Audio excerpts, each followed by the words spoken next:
Hey, what's up guys? This is Anthony from Anthony's Customs, and for this review we are looking at the Play Arts Kai variant Black Widow, which is a figure I thought really didn't need to be made, but she turned out to be pretty darn good, so we're going to take a look at it up close.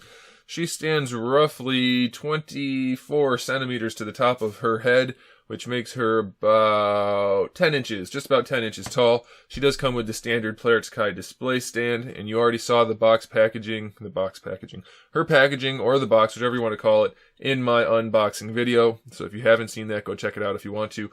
Otherwise, let's look at the accessories and then we'll get to the figure itself. She comes with these kind of loose, relaxed hands on her in the package. So those are one option. Then we get trigger finger hands, which is always a good thing for a character that uses guns. So that's pretty cool.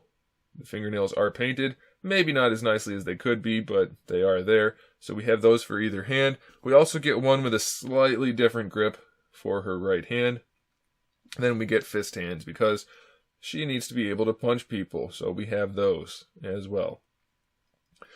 We get some guns because without guns, trigger finger hands, or gun hands as I call them, are kind of useless. And you're thinking probably these look weird, but they make a Black Widow logo, so that's why those look like that. Mine has a little bit of schmutz on there, but otherwise, pretty cool design. She does come with a little combat knife also, which looks pretty good. If I can focus on it. There we go. Looks nice.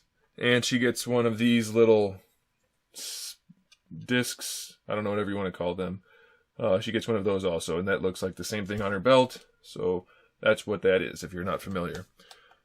There's still more. We get little blast effects for her wrists, which look really cool, except, and this seemed to be intentional based on the packaging, they are the exact same mold for both sides. They should be, I think, mirrored, but they are not. They look good, but it's weird that they have the same pattern for both sides. And then lastly, we get a spiderweb accessory. No, I'm just kidding. That's supposed to be electricity, I guess. And that's kind of cool. That it's included at least. It does look a little weird, but that's alright. So, decent batch of accessories, and let's look at the figure. As far as the paint job goes, I think it's a pretty good color scheme. They added the brown in there to kind of give her that leather look that Cap has mixed into a suit mostly, at least in the movies. I'm assuming the new figure is going to have that also. And then we have lots of reds and blacks and silvers and grays, which work nicely for the Black Widow design. Her hair is particularly orange, which is okay, especially since it's meant to be a variant. It's got a very anime flair to it, so the brightly colored hair makes sense. I like the way they worked in all that, the fine silver detail work in there throughout. It just kind of ties everything together. You can see little rivets and things like that, so that's good. And then they gave her the gold, I guess they're called stingers. I don't know. They gave her those also, which is good. So all in all, really nice looking figure. We have a lot of like gunmetal silvers in there also, so it looks really cool. Now the articulation, which is always important. The head, double ball peg. Thank you for bringing back the double ball peg. It's almost like they watch these videos and listen, because a lot of the things I don't like seem to be phasing out, so that's kind of cool. I'm not saying I know that's happening, that they're watching these, but if they are, it's working. Double ball peg for the head, really good range of motion. Sure, there's some gapping once you get it in some positions, but we can live with that for the enhanced range of motion. The neck, I can't tell what's going on with the neck. It doesn't have that much range either way, so I can't say for sure. It feels like it might still be the hinge, but like I said, you can't move it too much.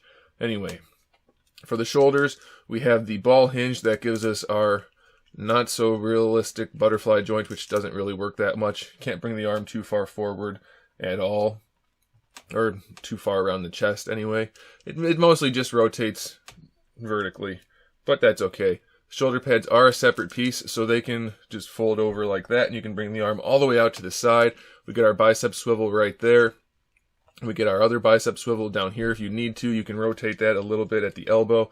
Otherwise, it just gives you a 90-degree bend for the elbow, slightly more even. So good range there. I like the way they did the little elbow pad, hides the joint fairly well. Not so much from this angle, but pretty much any other angle, and it looks pretty good. And then, of course, the wrists, they aren't hidden as well as they could be, which seems to be a problem of late for Play Arts figures. But since she's got particularly narrow wrists anyway, it doesn't look too bad, so it's acceptable for her. For the torso joint, I can't say for sure, but it feels a whole lot like they went back to the double ball peg, which I'm super happy about. You can lean her that far back, that far forward, side to side. Rotation, everything works nicely. No giant gaps, no problems at all with that upper torso joint. Super happy with that.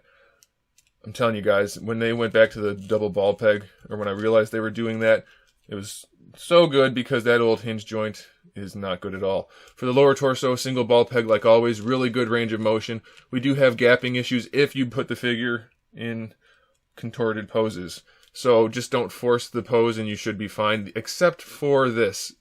They didn't bring the butt part of her back down quite far enough, so you definitely will have gapping if you lean her forward.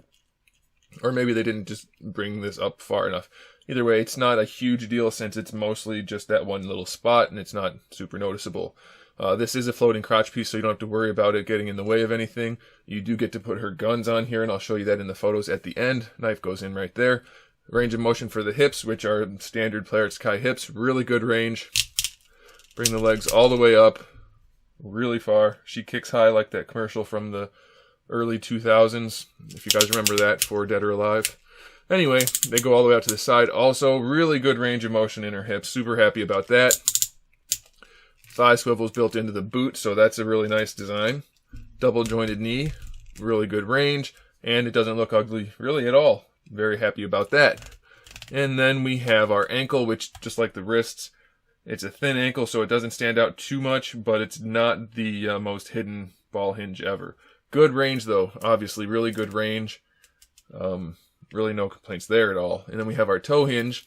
So again, we don't have that swivel or anything weird like that. So a nice toe hinge. Like I said, it's almost like they're listening, which is awesome. Anyway, it's a really, really good figure. Easily the best of the Marvel figures so far. I think she has a little bit better executed things than Venom even, and Thor had a couple problems also. So I think she's the best one. Maybe not the most necessary to get the do-over or the makeover in the variant style, but they did a really good job with it. And I'm super happy about it, and I think you will be too, so make sure you stick around for the photos here at the end. She should be in stock at Big Bad Toy Store very soon, so if you need to pick one up, check out the link in the description below. And make sure you subscribe to the channel so you can see my upcoming figure reviews, custom figures, and other good stuff. In the meantime, keep collecting.